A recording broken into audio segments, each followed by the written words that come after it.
Hey everybody, it's Tim Hinton, the Beast of the Marching Arts, and I'm here with Elliot Cleveland, Dr. Elliot Cleveland from Marching Health. Elliot, how are you? I'm doing great. How are you, Tim? I'm good. I have to tell everybody I'm a little bit nervous because I don't know what's about to happen. Elliot, we were talking about podcast topics that we could do in conjunction with Marching Health. We did a fantastic conversation with Dr. Adam Gallenberg about physical and mental health. Everybody look for that at Marching Arts Education and at Marching Roundtable. So Elliot, you said I have this idea that you're going to interview me, and I don't I'm normally ever in this position, so I don't even know what I'm in for, everybody. So what am I in for, Elliot? Have you ever done a reverse interview, Tim? Like only just a couple, just very, Okay. very rare. And all these like thousand of interviews I've had, I've only been interviewed myself maybe 2 or 3 times, I think, maybe four. Oh man, this is going to be fun then. So I just based on our conversations previously and seeing you as the beast of the marching arts, very quickly realized, man, Tim is in pretty good shape. I Well, thank wonder if you. there's a topic we could do here together with Marching Health and ask Tim about his own personal health journey because you've lived the life that our audience is currently in as band directors or music educators. And we know that it is the most important thing for them to take care of themselves. I am a big believer that band directors are CEOs of their organization. They're at the top, and without the CEO, the organization falls apart and doesn't have direction. And the CEO has to be healthy.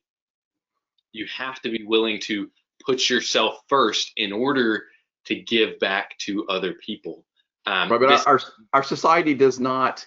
That's not the message we get.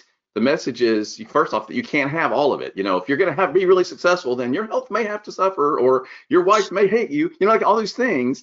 And none of that's true. You can actually do all of it. And I totally agree with you. If you're not taking care of yourself, you can't bring your best to your students. yeah, and it's our own fault. We are altruistic human beings. I'm in healthcare. Tim was in education. You're all in education. And I think those two career paths, healthcare and education, are naturally people who want to help others. And it's a double-edged sword because our greatest strength is our ability to help others and put others first. Our greatest weakness is that we put others first. It So we can have be. to be willing to prioritize ourselves in that process. So a couple years ago, my friend Chris Bentz started this page, Band Directors for Better Health. And he thought it would just be a couple dozen friends who hop in this community and then they'd be able to encourage one another in prioritizing their own health so that they can be the best band director and the most energized band director for their students. And within a matter of months, it had 2,000 members. So the need is there. And Tim, I want to talk to you because you've obviously lived the band director life. You take care of your health. Right. We need to figure out how we can help other band directors do the same and have both fulfilling personal lives and fulfilling careers at the same time. Yeah, I'm very happy to talk about it. If anything I can share can help somebody, that's my whole thing. You know, that's why we really started this whole podcast and everything in the beginning was there are things people need to know, and let's make sure that it's available if possible. So yeah, I mean, if my conversation today with you can help somebody figure this out, that would be great.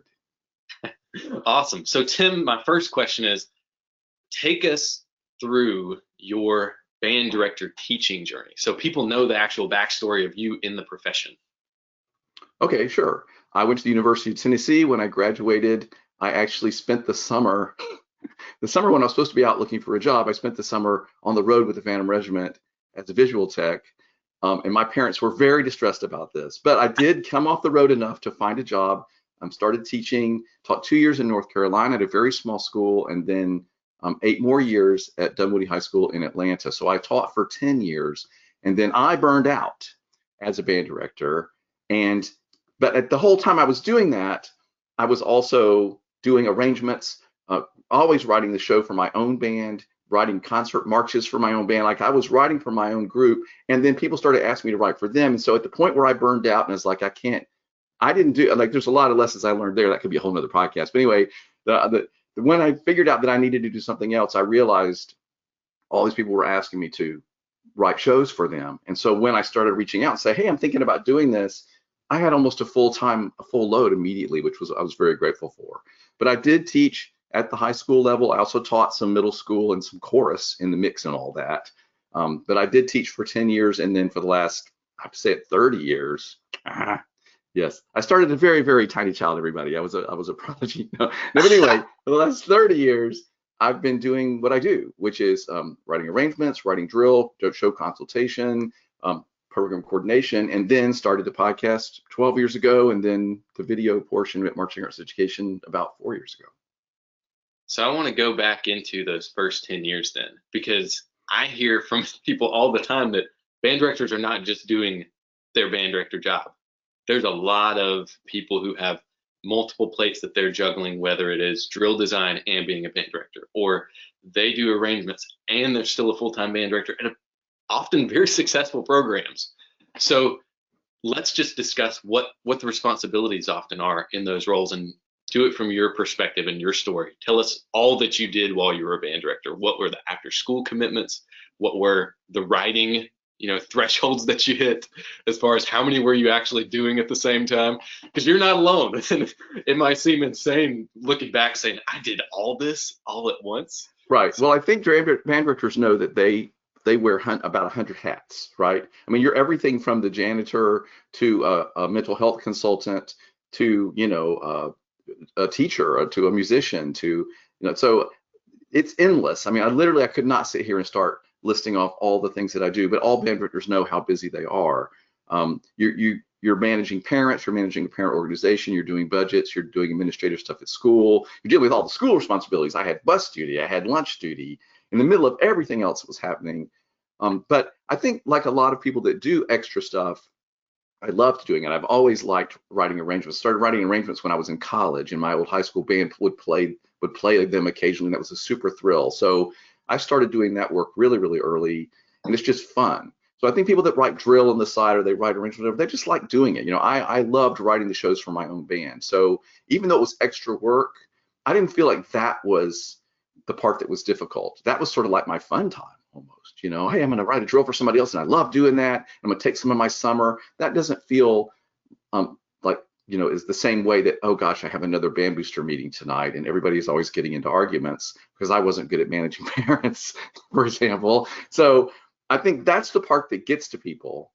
So yes, the responsibilities were huge, but not to jump ahead, but I knew that I had to get exercise and take care of myself. And I've been a gym guy since I was in high school, and started working out all through college. So I knew that was something that I needed to do. I had to take time for. So do you want me to jump ahead to that, or am I? Well, how far into your career did you start prioritizing that, or did you prioritize it from day one? I prioritized it from day one, because since the time I was about 15 years old, I wanted to be a big muscular guy, because I grew up, Elliot, as a little shrimpy guy, right? I looked like I was 12 when I was a junior in high school. I was one of those guys that was really a late bloomer. I was picked on and bullied about it, and I always hated it. So from the time I was in high school, I got a weight set for Christmas, and I knew, and I also was a fan of bodybuilding. I followed that sport my whole life, and I was like, I want to look like these guys, not only because I was being bullied and that was hard, and I hated being a little shrimpy guy, but also I just loved the way that looked. Like, man, that's what a man should look like, I mean, they look healthy and they look strong, and I wanted that. So I started working out in high school, worked out all the way through college. So even in my first little school off in a tiny little town, I was taking time to go work out.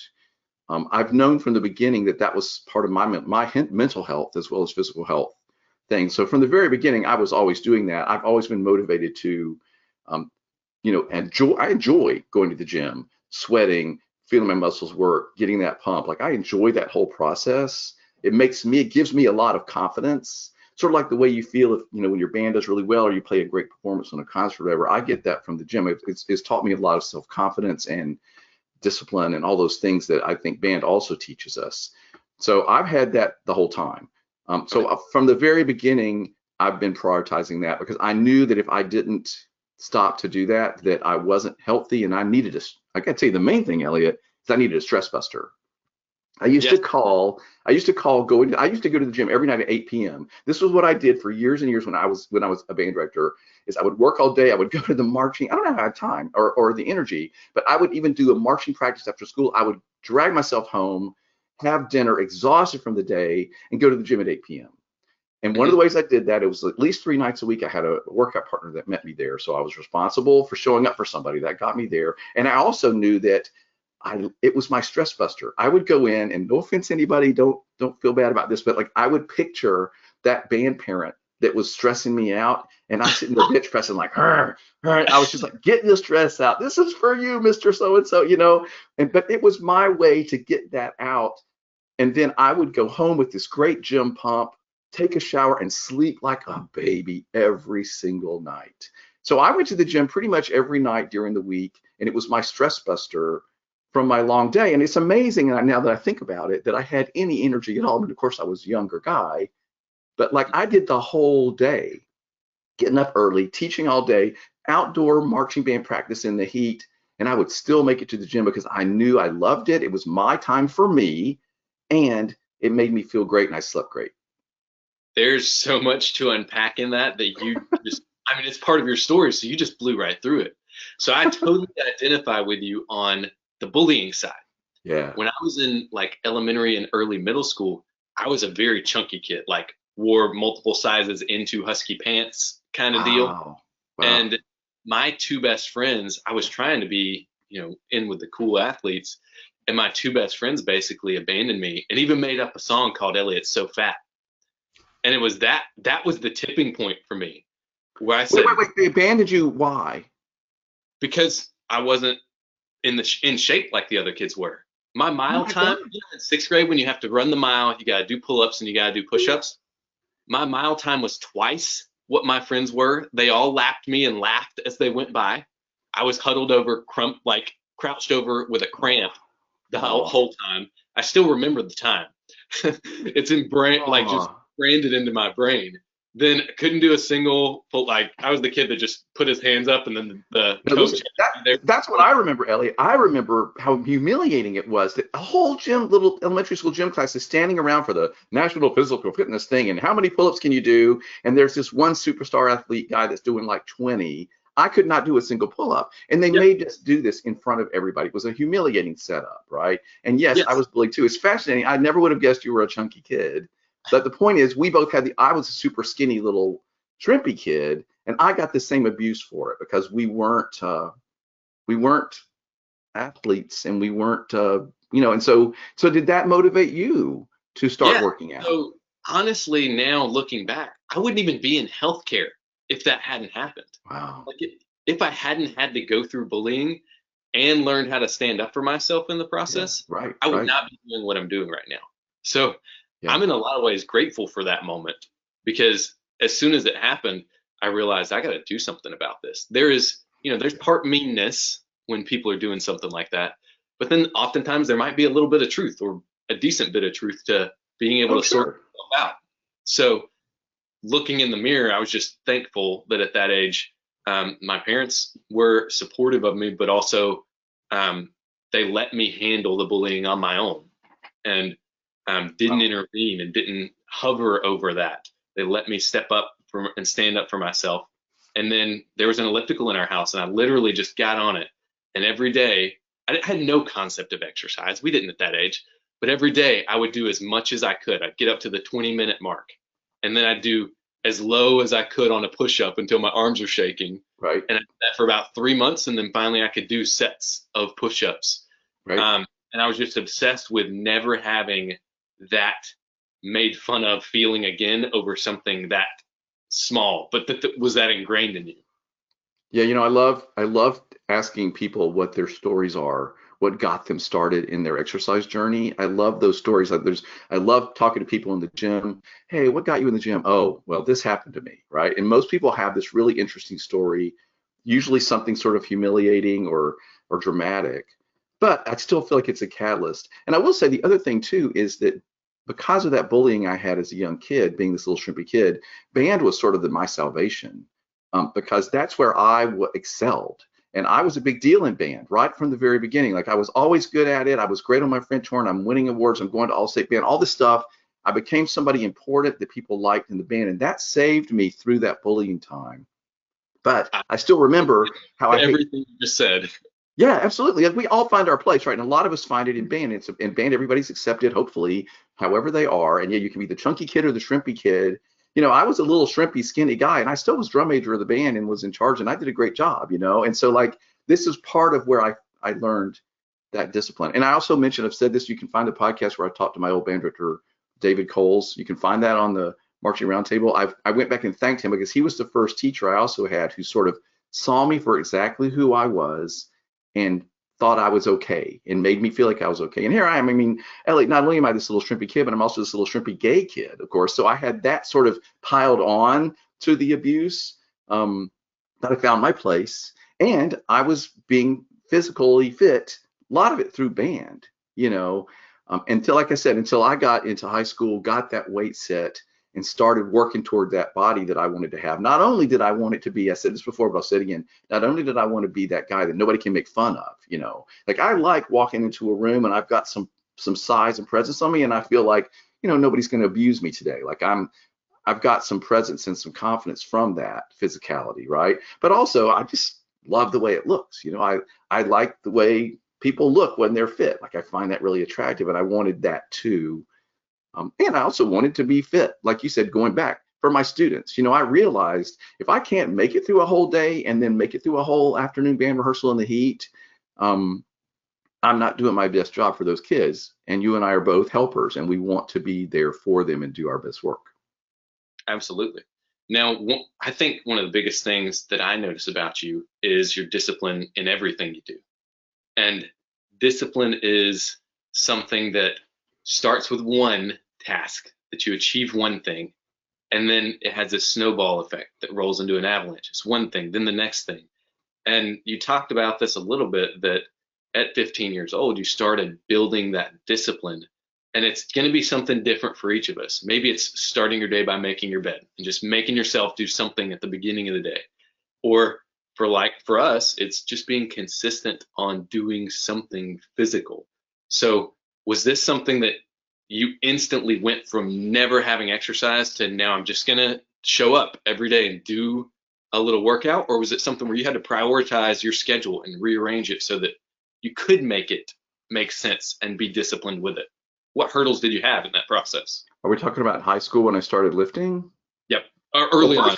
First off, I will say that I think I learned that discipline by having to practice my horn. I started on the French horn. I started playing piano and took piano lessons in second grade. I was just one of these super musical kids, Elliot. They couldn't keep me off the piano. So finally, even though it was too young, second grade, I started taking lessons. And then I had to practice if they're going to pay for those lessons. And then I started the French horn in fourth grade, and I had to practice. We had to fill out practice cards. And so I think that's where I learned the discipline of, even if I don't want to do it, I've got to go in here for 30 minutes and do this thing, right? I've got to go sit at that piano, or I've got to go sit down and play my French horn. And I'm doing both of those, by the way, Elliot. That's an hour out of my day, right? Yeah.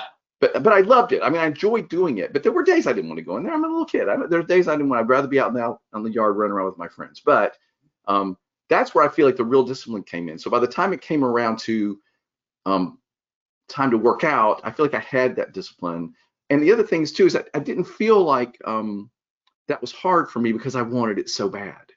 Like I wanted it so bad that taking that time to go down to the basement where my weight set was and put some weights on and work, like I looked forward to that because I'm like, I'm working toward what I want. And I truly believed and understood that if I would go down there consistently and lift, I would get stronger, my body would get stronger and look better. So that wasn't hard for me. Maybe I did just always been a super passionate, disciplined guy. And yes, I think having learned the discipline through music was very, very helpful. But having to go down and work out, nobody ever had to drag me down there. I did that completely on my own. My parents never were a part of that part. They never said, hey, you're going to work out today. I was just down there. I think the key to what you just said is it was what you truly wanted. That goal was so big that you knew that's what you needed to go for. Yeah, and it wasn't hard.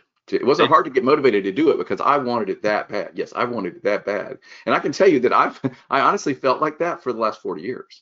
Like I've considered myself a bodybuilder in the gym the last 40 of the last 50 years, say. Jesus. Everybody I started as a very tight child. I said no. But no, but really, like when I started in high school, I felt that same passion and motivation and that drive. I want this body. I want to look a certain way. I want to feel strong. I want to be healthy. I want to have stamina. Like all that was a drive I had the whole time. Now that's not going to be everybody's drive. Oh, no, But no. I understand that's not typical. right, I think the key though is that you had a goal that was worth achieving. And there's a lot of people who it may not be bodybuilding, but maybe it's that they don't want to have another back injury so that they don't have to sit out or miss time. Or maybe they want to be healthy for their kids and they have to set this just obnoxiously large goal for what they want their future to look like in order for them to embrace the suffering it takes to get to that. Yeah, but don't you think that's required? I don't know if anybody can do anything at a really high level if they don't have some sort of real passion or drive or real strong reason for doing it. Because I think honestly, Elliot, if we're really honest, most people walking around on the planet do not have this kind of drive we're talking about. They do not have this kind of motivation. They do not work that hard. I go to the gym and I see the big, huge guys who are really into it. That's not typical. Yeah. But I do, that's okay. Everybody doesn't have to have that, right? But you do need to have, like you said, you do need to have some reason for showing up. And I think a lot of people are like, I want to have that dessert, so I'm going to go get on that treadmill. Or I want to, like you said, I want to be strong. I want to be able to play with my grandkids or whatever. I can tell you now, sort of fast forwarding, I'm at the age now when I get up every day, I'm super tight and things are hurting, right?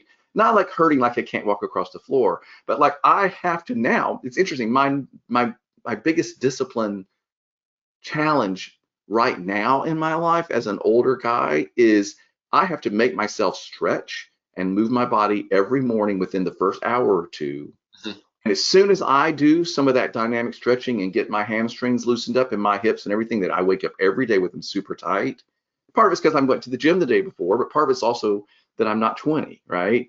But Yeah. that's my big challenge right now in my life. I know I sort of fast forwarded, but like I have to make myself do that smart dynamic stretching, which I learned through martial arts training, which that's something else we haven't talked about yet. But I do that every single day because if I don't, I pay for it.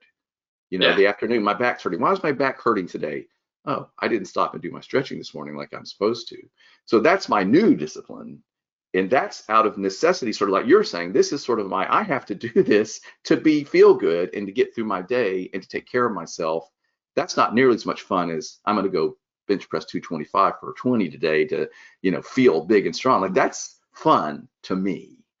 Doing the stretching is Mhm. like a job. Yeah. And that's the thing you have to push through every day. And Yeah, it's almost like different phases of life. Early on, I was the same way as you. There's a little bit more vanity involved in going and working out and wanting that's to okay. look good. That's Now I'm okay. a young parent and I'm self-employed, and exercising to me is more for preventing injuries and maintaining health and staying healthy.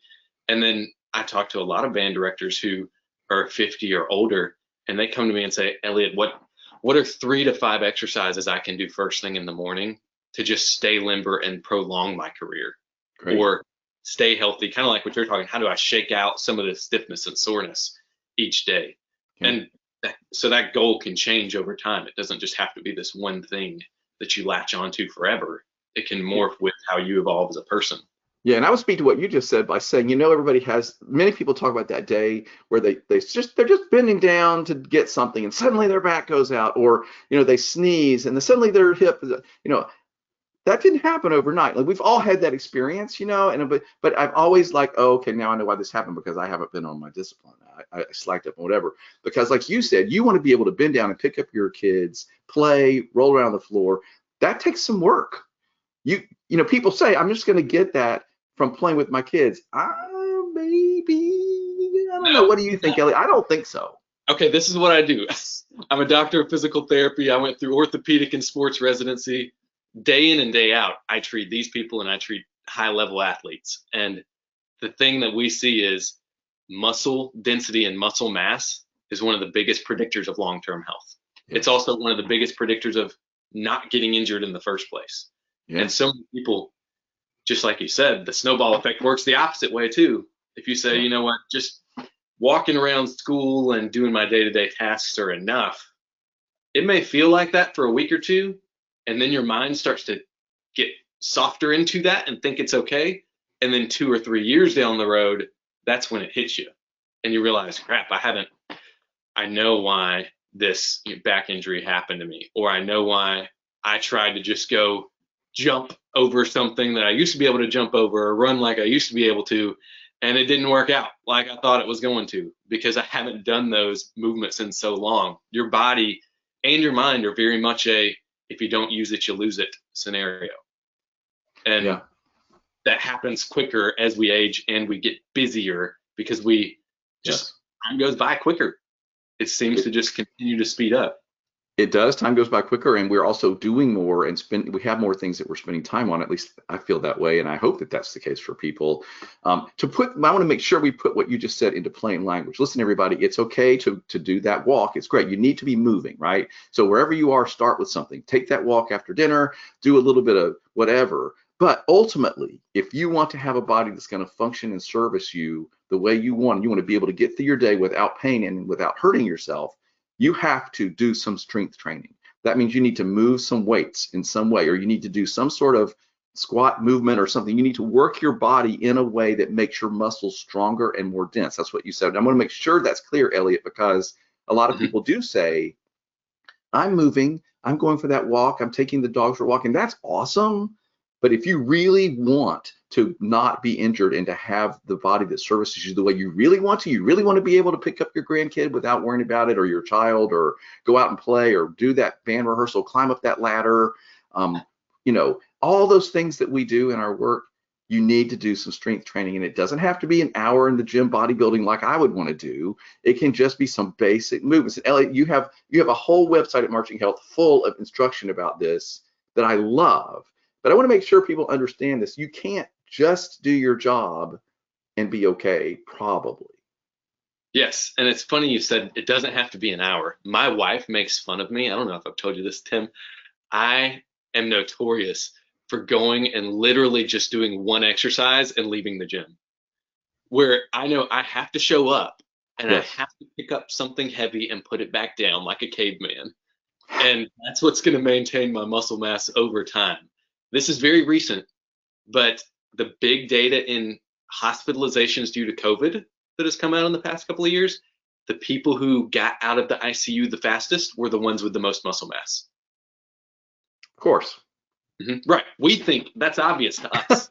Okay, maybe I'm sorry. That's so obvious to me, but yeah, it's so funny. It's like this horrible thing just happened to this football player, on the field the other day recently. But my takeaway was, man, if there's anybody that's going to be doing okay, it's this guy. He's a professional athlete. He's working his body. He's lifting. He's doing all this stuff. This is who I think we should all want to be. Like something's going to happen to us in our life. Um, and let's have the most advantage to get through it as possible. I like to think that if I go to the gym every day for 45 minutes or whatever I'm doing, or like you, just go out in my garage, pick up the weights I have there and do a couple things, that all pays off. Yes. And it's funny that you mentioned him specifically. Damar Hamlin, for those who don't know, had serious cardiac arrest on the field. Yeah. His heart wasn't beating for a while, had a numerous amount of CPR and resuscitations contributed on the field to save his life. He's already back in the Bills facility. Like should not be alive, and he's already back because his body was able to heal so quickly. Right, but he's got the body of a professional athlete. His body is in peak condition. Now, I don't know what happened to cause him to have that terrible event happen that was so traumatic for all of us, but that makes our point. And our point is, if you want to be able to survive whatever may come to you, right? Give yourself that advantage. So, Elliot, how did you make the turn from I'm a little chunky kid and I want to be in shape so I'm not made fun of and I want a better body, blah, blah, blah. And so I'm going to make myself do this. When did it become something that you enjoyed? It didn't become something I enjoyed until I became good at something else. So what I mean by that is I hated getting on the elliptical in my living room at 8 o'clock every night from 8 to 8:20 while my parents sat on the couch and watched Jag. And I'm sitting there sweating. Jag is like old 1990s TV show, which I came to love because I sat there and watched it so much. Or sorry, it didn't sit there, but was moving. After doing that, and like I said, just trying to figure out how to do push-ups and teach myself how to do them, then the next time we had the fitness test, Elliot knocked out 25 push-ups. And then all of a sudden, my mile time was cut down by 3 minutes, and I was keeping up with the kids who made fun of me. And then I went out on the basketball court, which was my first love. I wanted to be an NBA player until I stopped growing and didn't, quite have the athleticism I needed. But I didn't know that about you. So basketball was your real thing you loved. I was obsessed with basketball, Tim. But the problem was when I was that chunky kid, I thought that playing the video game version would get me far enough. And so I didn't get out on the court. But then after 3 months of doing push-ups and getting on the elliptical, all of a sudden I was in the starting lineup on my basketball team now. Because I could keep up. Like defensively, I could cover anybody on the court because I had the endurance to do so. And that started this discipline that I'd never had. I mean, you're talking from birth to 11, there was no reason to have discipline. You could just go be a kid. And then in middle school, this discipline started to develop to exercise. And then my dad says, I was a huge Toronto Raptors fan, Vince Carter specifically, who was this insane slam dunker in the NBA. And I thought he was the greatest athlete I'd ever seen. Well, my family went to the beach every year where he was from. And he hosted a basketball camp there. And I wanted to be on the middle school basketball team so bad. That was my dream. I said, I'm going to save up for the Vince Carter basketball camp. And at that time, my allowance was like $10 a month if I did all my chores. And it was a $255 camp. And my dad said jokingly one day, yeah, if you save up and can pay for it yourself, I'll let you go. I saved up for over 2 years, didn't spend $1, and went to him one day in 8th grade. I told you I started this in 6th. I went to him and said, here's my $255 and here's the camp registration form filled out. And he just sat there with his jaw on his desk. And that discipline started because I just started doing something. Like Tim said, just do something every single day. Yeah. And so you have to build the discipline. You have to start somewhere. You have to build the discipline. Even if it's just, I'm going to go for a walk every single day after dinner, or I'm going to go out and get those dumbbells and do one set of curls or one set of lifts over, like just something. You're starting to build the discipline. And not to interrupt your story, but it's, what is it, like after 10 times it becomes a habit? I mean, to be mastery, you have to do it 10,000 times, I think it is. 10,000 hours. Yeah. For it to become a habit, you just have to do it like 10 times. Mm-hmm. So that's like less than 2 weeks of making yourself go out every day at a certain time and do this thing. It's going to become a habit. That's something you do. Anyway, Elliot, this is amazing. I love your story of going to the camp. So tell me what happened at the camp. So 2 weeks before the camp hit, and I'd saved up for 2 years, I got in this terrible 4-wheeler accident. And I couldn't actually practice basketball for 2 weeks. I was basically bedbound for a week and then just walking for the second week. And then had to jump into this basketball camp.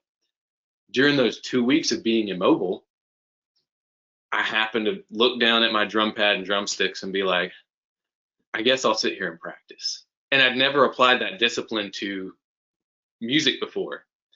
And then in 2 weeks, I got better more than my 2 years of previous like middle school band. Wow. And mid-camp, I was like, I wasn't doing great. I wasn't standing out at the camp. But all of a sudden I was standing out, coming home from the camp and practicing for an hour on my drum pad and went, wait a second, I just sight read this entire book top to bottom and can play it really well. And then showed up to band camp in a couple weeks after that. And they're like, who's this freshman that is actually hanging over here? Like, can do some things, isn't just showing up like all the other 8th graders. And so then that discipline from 6th grade workouts to saving my money for a basketball camp now turned into daily practice in the band world. And so that's why I became what I did on snare drum. Wow. That's a lot. That's fantastic. And this is the thing, everybody, is like, are you hearing this? Like you start to build the habit of being disciplined somewhere. And it like you said, it goes to everything else, right?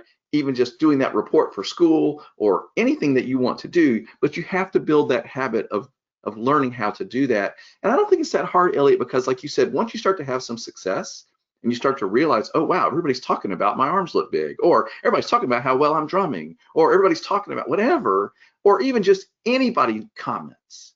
Now, I remember when I first started really seriously trying to do the gym thing, and I would show up on Fridays at teacher days. We were allowed to wear our school polo, right? So rather than wearing my coat, my tie and my long sleeve dress shirt, I wore my band polo on Fridays. And I like a couple teachers would comment, man, you look really good. Have you been hitting the gym or whatever? Like that was huge for me. Just a couple of comments made me feel like, wow, this is really working. Because, when you look in the mirror, you don't always see what you really look like. That's one of those whole other things we can discuss. But it's nice to get feedback. By the way, everybody, if you are on a fitness journey, I'm going to take an aside here and take you to take pictures because you don't see yourself correctly in the mirror. So take a picture today and then take another picture in a month and compare them, and you will see, oh, there's that progress that maybe you don't see if you look in the mirror.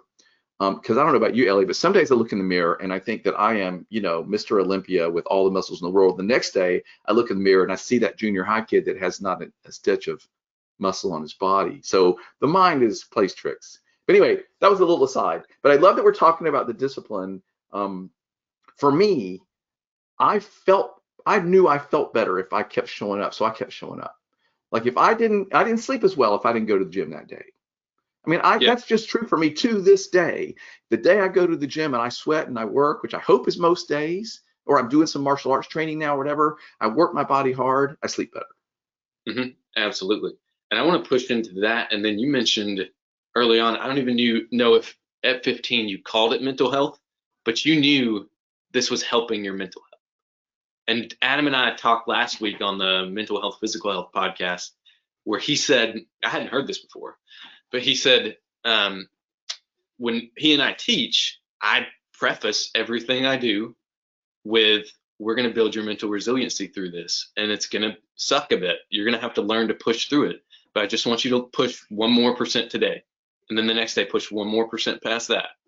And he said, exercise has to be a part of mental health. Because physiologically, when you stress your body through exercise, it produces cortisol, the stress hormone. And you learn how to accommodate and adapt to stress better mentally by making your physical self adapt to stress.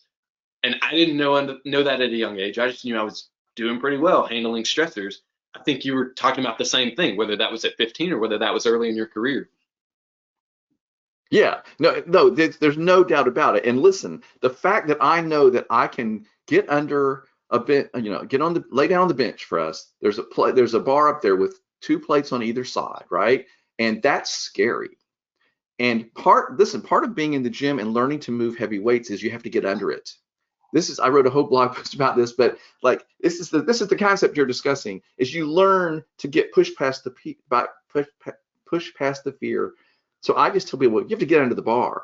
In fact, Elliot, one of the techniques they use, if somebody's trying to say bench 2 plates, that's like a major goal for a lot of weightlifters, right? Bodybuilders things. So you want to get 2 plates on each side. That's like a major goal. Even before you can do it, you put them on and you lay on it and somebody spots you and you take it off and you bring it down and then you can't push it up.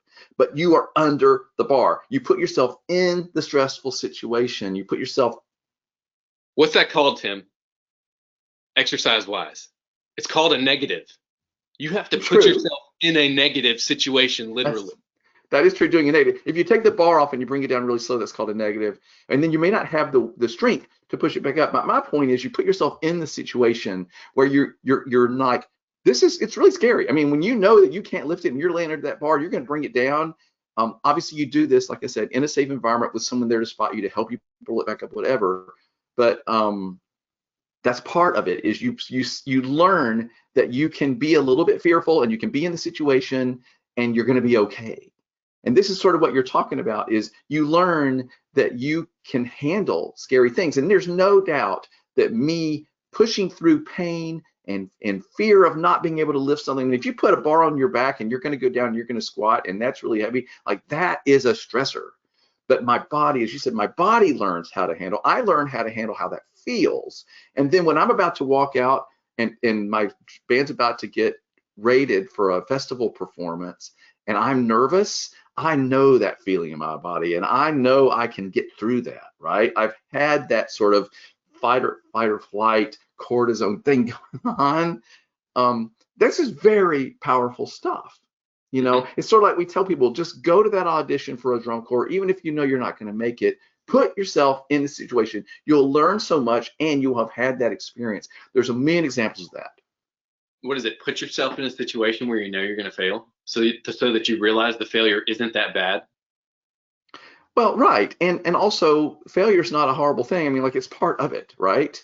Like it's part of how this works. You can't play that phrase, but you practice it until you can. You're failing at first. The same thing happens with the thing. Like the first time you get under a heavy weight, you probably may not make it, or you're not going to do as many as you want, or whatever. You're learning to put yourself in a situation and push through, and that's part of what band and weightlifting and all of it has done for me. It's okay to fail, and it's okay to put yourself in that situation. You're going to live through it. That's very, very powerful. Mm-hmm. And our friend Chris Bentz, who started the Band Directors for Better Health page, he has his own story of how it hit him, where he had to turn his health around in the middle of his career. But the thing that he's seeing now is, as he promotes his own health journey and he conquers some of these things that we're talking about out loud, his students are joining in and they're respecting it more. And I think, based on what I've talked about with Dr. Gallenberg, where this young generation was hit with social media, they don't know a world without it. The data is very clear that anxiety and depression spiked at the same time social media came into the world. And we've also seen PE standards lower during that exact same time. So this young generation has both happening at the same time against them. We can be the examples to them and give them tools through marching band where they're outside getting sunlight, being in a community, and getting physical exercise to be able to build their own health habits. So it's not just about us. Once we learn to take care of ourselves, we can use that as a tool to give back to others even more. Yeah, I'm glad you mentioned that. It's a little bit of an aside, but I do think band directors are role models for a lot of kids, and they know they're paying attention. And it was amazing.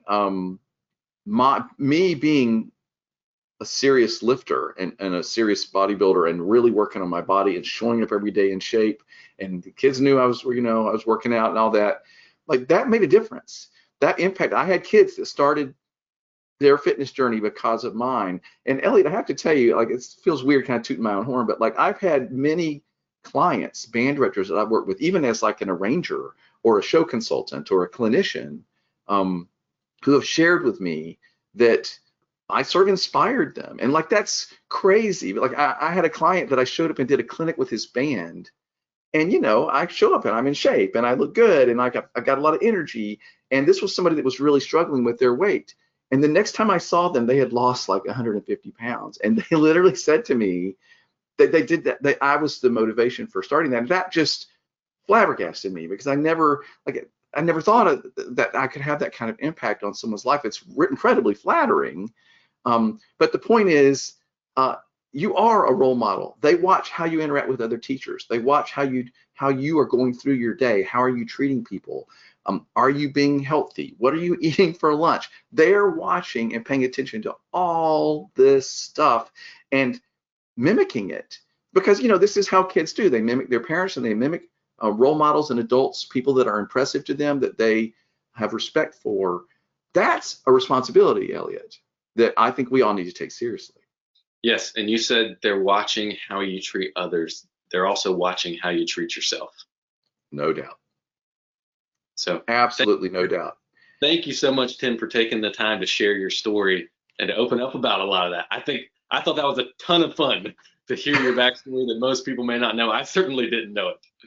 No, it was really fun, and I love that you shared some of your story too. Thank you for your honesty and your candor. If anybody gets anything out of this conversation, I hope so. Listen, everybody, just start somewhere, build that discipline.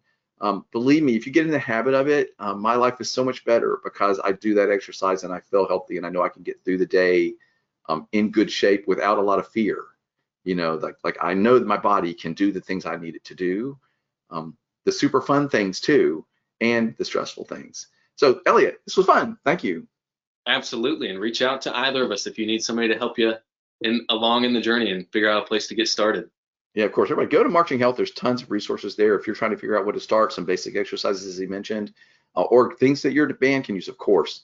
Go to Marching Health and check that out. And there are other resources and podcasts I've done about this at Marching Roundtable or Marching Arts Education. Just put health or fitness or wellness or eating or whatever. Put those words in the search bar and you'll find all kinds of content. Thanks, Elliot. This was fun. Thank you.